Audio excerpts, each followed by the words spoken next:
Now turn to Section 1.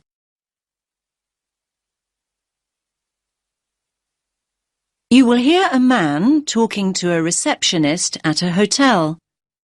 First, you have some time to look at questions 1 to 7.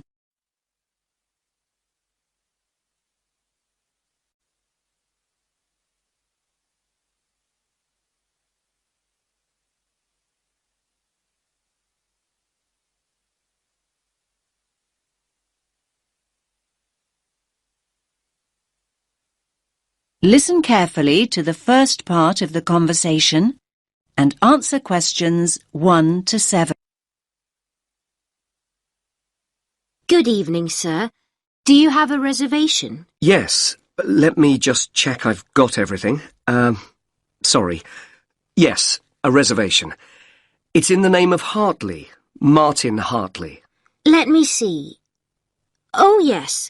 Here it is. That's for 3 nights. Yes, that's right.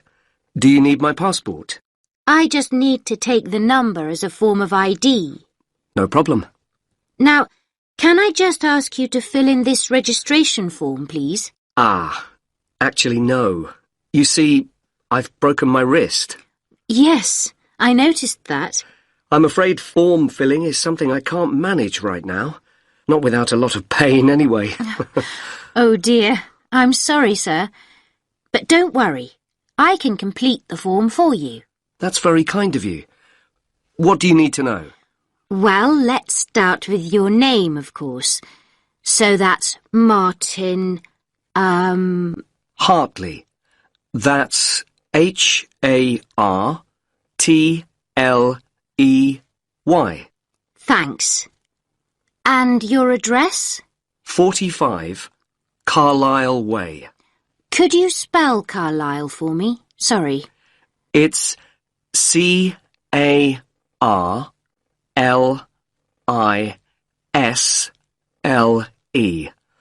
You don't pronounce the S.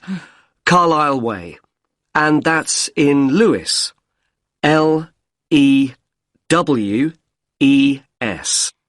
And is there a state? I don't think you have states in the UK. No, we have counties. It's East Sussex. Sussex is with double S. The postcode is LW4 6AU. Do you want my phone number? Actually, no. We contact people by email now. Ah, yes. And send me lots of advertising too, I suppose. My email is hartleynitram@yahoo.co.uk. Sorry. A bit slower, please. Hartley, my surname, then Martin backwards, NITRAM. That's all one word. And all lowercase? That's right. No capitals. At yahoo.co.uk. Thank you very much, Mr. Hartley. And could you give me your passport now, please? Thanks. You can have that back now. And that's for 3 nights, so checking out on Sunday morning? OK. You're in room 16. That's on the first floor, overlooking the courtyard. Here's your key. Would you like somebody to take your bag? Now you have some time to look at questions 8 to 10.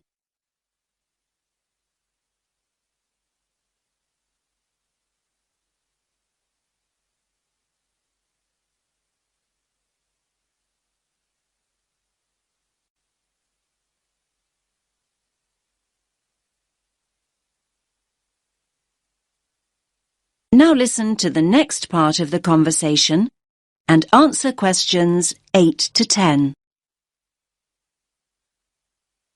Do you have a map I can take? Yes, of course. We've usually got lots of them here. Somewhere. Ah, yes. Here we are. Thanks. Could you show me where we are exactly? Let me have a look. Yes. This is our street here, Avenida Constitución. The bigger hotels are marked, so let me just see which one is us. Here. Yes, here. This is Hotel Columbus, just before you get to the museum. I say just before because that's the way most people get here. I mean, coming from the main square where all the buses stop, or from the station. Yes, that's the way the taxi came in from the airport.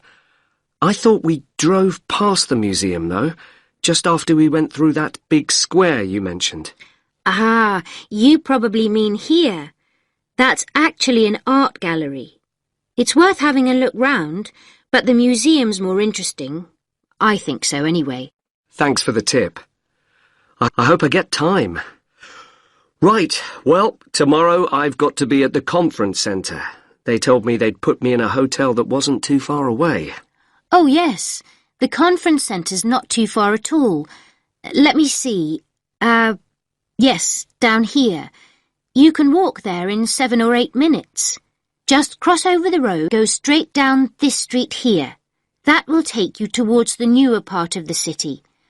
Walk on for a couple of blocks, and then when you get here, you just have to go right a very short distance, and then you'll see the conference centre above the other buildings. It's quite big. I see. That all looks quite straightforward.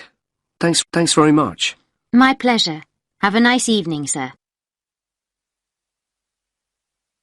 That is the end of section 1.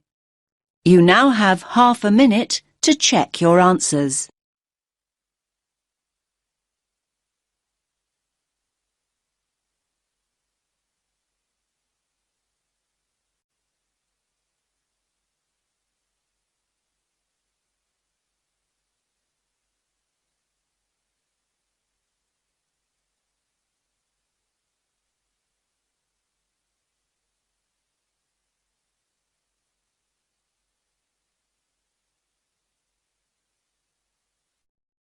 Now turn to section 2.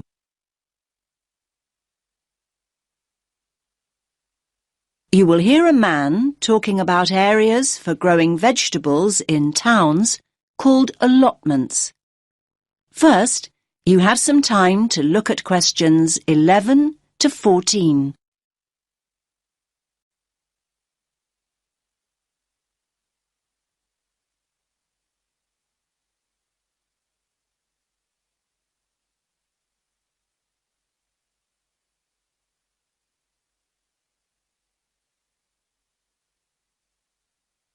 Listen carefully to the first part of the talk and answer questions 11 to 14. Good evening, everyone. I'm delighted to see so many of you. I was going to start by saying that more and more people are seeing the value of growing their own fruit and vegetables, but now I don't need to. First of all, let me say that whether you have a garden or not, there are all sorts of benefits to having a plot of land you can call your own, and it will give you a great sense of satisfaction. OK, let's assume you have a garden. Chances are it's small. Most gardens in cities are hardly big enough for a few pots of herbs and a couple of rows of beans. Now that's where allotments come in. A typical plot is around 250 square metres, big enough to feed the family for a year. Big enough, too, to grow a whole range of vegetables, fruit as well perhaps, not just cabbages and potatoes. Moving on to the social aspects of an allotment. How many people can say their garden is a meeting place? You might chat with your next-door neighbour every now and again, but allotments are notorious communal hives. There are usually between 10 and 30 plots on any allotment site, and they bring together people from all sorts of social backgrounds. Where else do you find a lawyer deep in conversation with a lorry driver? There's often a great sense of camaraderie, with initiatives to involve the wider community, including the less able, the retired, and the unemployed. In urban areas nowadays, people may have a tiny yard or a balcony, but it's not a garden. An allotment is a huge recreational asset for anyone in that situation. First of all, there's the exercise. Renting an allotment costs around £30 a month. That's generally a lot cheaper than joining a gym. Then there's the involvement with nature. Watching seeds grow into mature plants gives so much pleasure and such a sense of achievement. Spending time outside in the fresh air boosts our mental as well as physical well-being. And one more thing. Don't forget allotments are also an enormous benefit to the environment. They provide invaluable green space in our ever more clogged-up towns and cities, making them more sustainable and appealing to live in. These spaces provide a habitat for wild plants, birds, insects, and occasionally bigger animals. What's more, locally grown food doesn't have to be transported long distances, and that helps to reduce road traffic and hence pollution. Now you have some time to look at questions 15 to 17.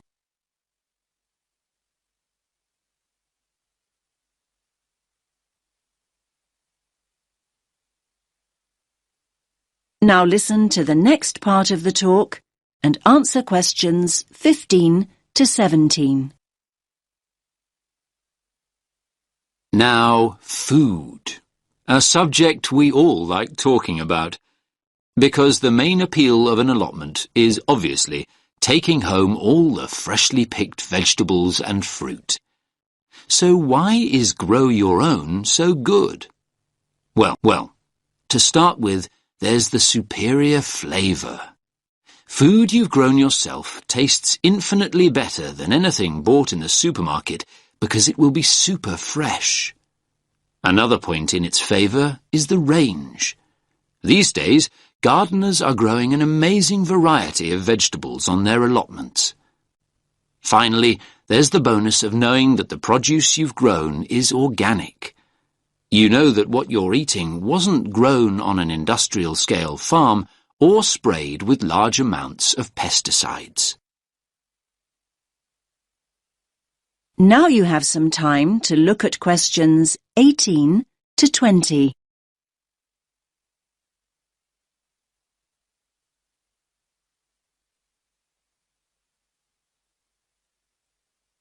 Now listen to the next part of the talk and answer questions 18 to 20. Now I'm going to show you a typical allotment from the site closest to here on Finley Road. Let me just get this image up. That's it. Can everyone see? So, as you can see here, each plot has a fence around it and its own gate. Between the beds are grass walkways. That means you can walk in and around comfortably and not get your boots too muddy. There are soil beds on either side. This plot, in fact, has two smaller flower beds opposite a much larger area for vegetables. And there's also a glass house for growing tomatoes or anything that needs more warmth and protection. Here you can see one of those at the front near the gate. Most allotments have their own shed at the far end, as you can see. Allotments do need a water source, though, and there are stone sinks outside the sheds. A hose pipe can be attached to the tap for easy watering. Some of the plots have a pond, though they're not always popular as they tend to attract insects. And this plot has a compost bin at the end opposite the shed for recycling organic waste. Right. So, how to go about getting an allotment? That is the end of section 2. You now have half a minute to check your answers.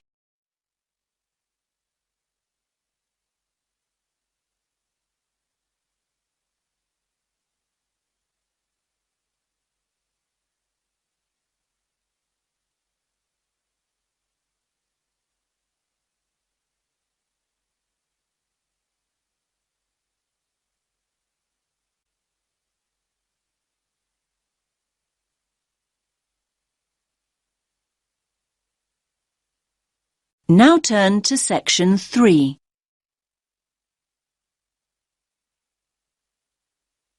You will hear 2 students and a tutor discussing their plans for next year. First, you have some time to look at questions 21 to 24.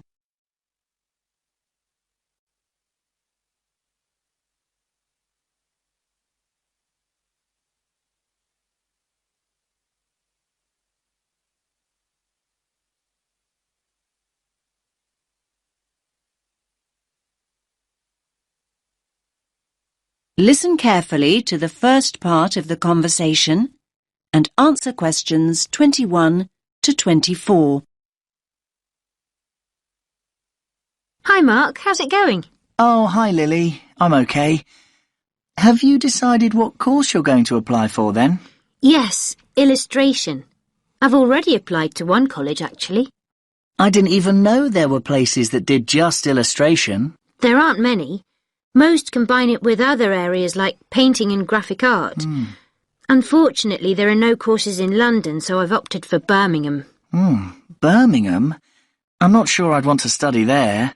Well, from what I've heard, you're thinking of not studying anywhere, Mark. Look, I haven't made any decisions yet, but I'm wondering what the point of carrying on at art school really is. I mean, why not just get a studio and paint? Aren't you enjoying art school now, then? Yes, I am, but this is a foundation course, isn't it? I wanted to try out all the different areas. You know, sculpture, computer graphics, a bit of everything. Now I know that I really just want to paint, though. I may as well get a studio and do it. There's nothing more for you to learn, then. I didn't say that.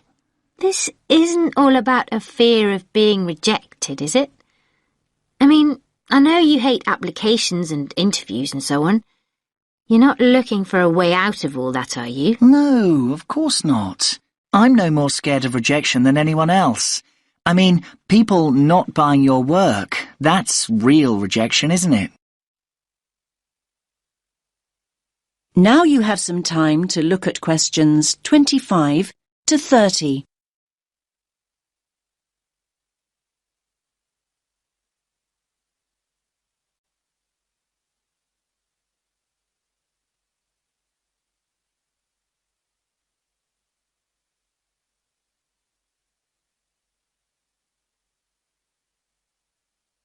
Now listen to the next part of the conversation and answer questions 25 to 30.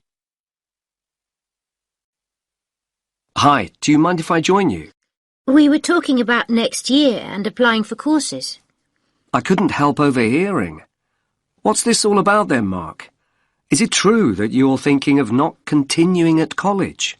I'm looking at other options, yes. I've been reading about artists who claim there's no real advantage in learning formally. There's this Scottish guy who just went to Paris and got a studio. He's doing really well now. In fact, one of the fine art students here dropped out of her course at the end of the first year and just went to Prague. She loves it there. You might just be looking through rose-tinted spectacles there, Mark. There are plenty of people who regret taking that route, you know. For every artist making a living, there are 20 living on the breadline. Okay, I take your point, but I'm thinking about the cost of 3 years at art school as well. Apart from the actual fees, there are all the living expenses. Students are running up at least £30,000 debt by the end of their course. So, this studio you're planning to get, I take it that'll be free then? If you're contemplating working in Paris or Prague, won't that cost practically the same over 3 years? Maybe, but I'd be selling my paintings, wouldn't I? In fairness, Mark, very few artists start selling work just like that. Yes, but will studying for another 3 years mean that I will definitely be able to sell my work? It won't guarantee it, but it'll make it more likely. In my opinion, anyway. Remember that there are plenty of artists who make their name while they're studying. Art schools put on end-of-year exhibitions, and influential people regularly come in looking for talent. Your work is showcased in a way that just won't happen if you're working in isolation. Yes, I do see all that. I'm just not convinced. I sometimes question the value of a creative course, full stop. I mean, I often feel almost guilty when I tell people that I'm studying art. I see this look on their face as though they think I should be doing something more useful. I feel that if I get a studio and start working, at least I'd be paying my way. I think the key factor here is that being at art school exposes you to critical appraisal. Perhaps the most essential function of further education is the constant feedback and constructive criticism. It's essential to personal development, no matter what the field is. Yes, we all know artists who paint as a hobby, people who've been doing it for years. They think they're experts and wonder why other people haven't recognised their talents. If only they'd become part of a creative community, they'd understand why that hasn't happened. Yes, I think Lily's right. It's important to keep developing and responding to feedback. Anyway, don't go making any rash decisions. Come and see me. That is the end of section 3. You now have half a minute to check your answers.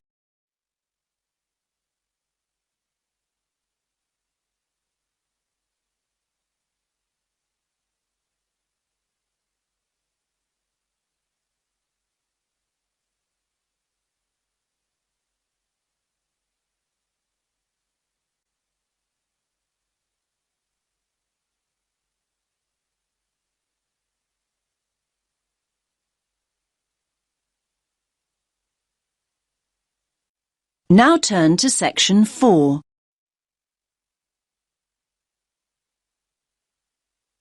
You will hear a woman giving a lecture about the positive effects of laughter.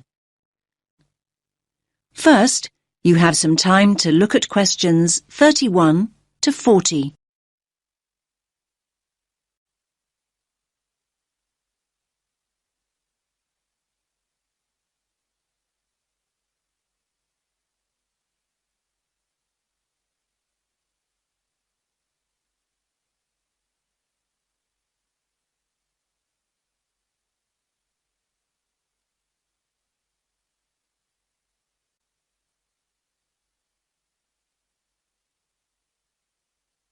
Listen carefully to the lecture and answer questions 31 to 40.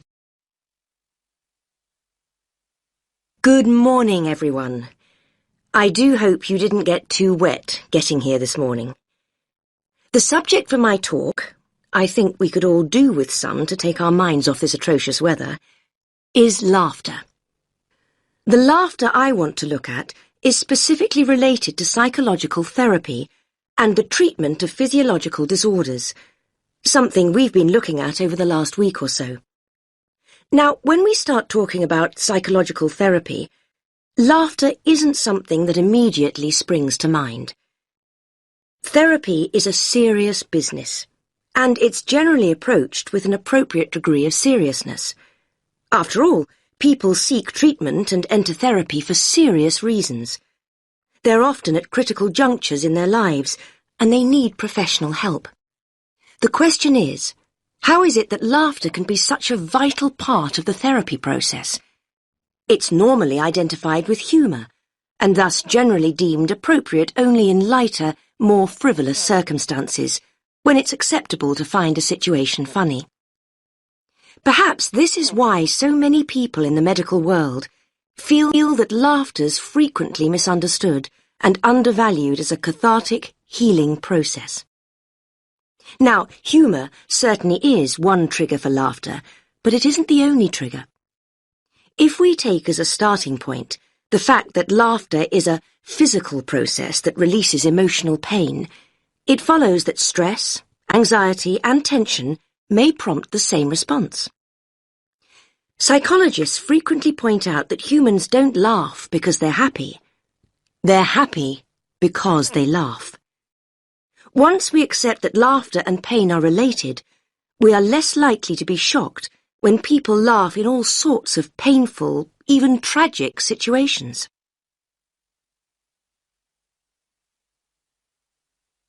Cathartic psychotherapy utilizes laughter as an essential medium for healing emotional pain. It's specific to the release of anger, fear, and boredom. When people laugh, they free themselves of painful feelings. The amount of pain the body releases during a single burst of laughter is immeasurable, but we know that the body will keep discharging pain cathartically until there's no longer a need. The only obstacle to the process is the self-constraint we learn to impose on ourselves during our early years.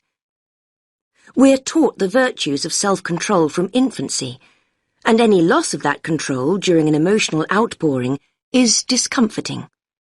We fail to realize that when we lose control, we actually gain in many other ways.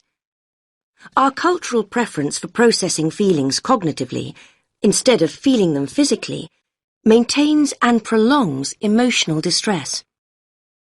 Patients who have had upbringings during which feelings were suppressed may have quashed their ability to laugh, cry, and become angry. Clinicians can help individuals regain these cathartic processes, enabling them to release deep-rooted emotions that may be an obstacle to happiness. Only now has research begun to validate the notion that emotions are stored in the body rather than the mind. Recently developed cathartic techniques allow practitioners to teach patients how to access their hidden emotions and release them. The more catharsis the patient experiences, the more rapidly he or she progresses through the healing process. Laughter is probably the least threatening cathartic process, at least to the person expressing the laughter, and so it has an essential role. It's often a stepping stone to other forms of emotional release, like crying or showing rage. So why, you might ask, has the mental health community been so slow to accept laughter as a healing tool? Well, for reasons I've already outlined. Like any expression of the true self, laughter is radical and revolutionary, and laughing at what is seemingly misfortune upsets conformity. We in the medical professions must challenge the antiquated view that adult laughter is silly and inappropriate. We have to ensure that patients don't reject the healing power of their laughter, in the fear that others will see them as making light of their issues. Traditionally, mental health practitioners have viewed laughter as a way of hiding painful emotion. In contrast, cathartic psychotherapy understands that laughter releases emotion. Through laughter, feelings erupt from within into the outside world. If people suppress laughter, they also stifle the release of pain. The catharsis of laughter doesn't change people's circumstances, but it does change the way people relate to those circumstances. It enables them to take a different view, a view from which terrible misfortune can seem so much more bearable. This allows people to remember, to feel, and to explore without fearing that they'll be trapped by what they can't control. Life's most tragic events often have an essence of absurdity, and this can be the trigger point for laughter. Some people deal with emotional pain instinctively and come along to therapy already laughing and crying. There are many others, however, that need assistance. That is the end of section 4. You now have half a minute to check your answers.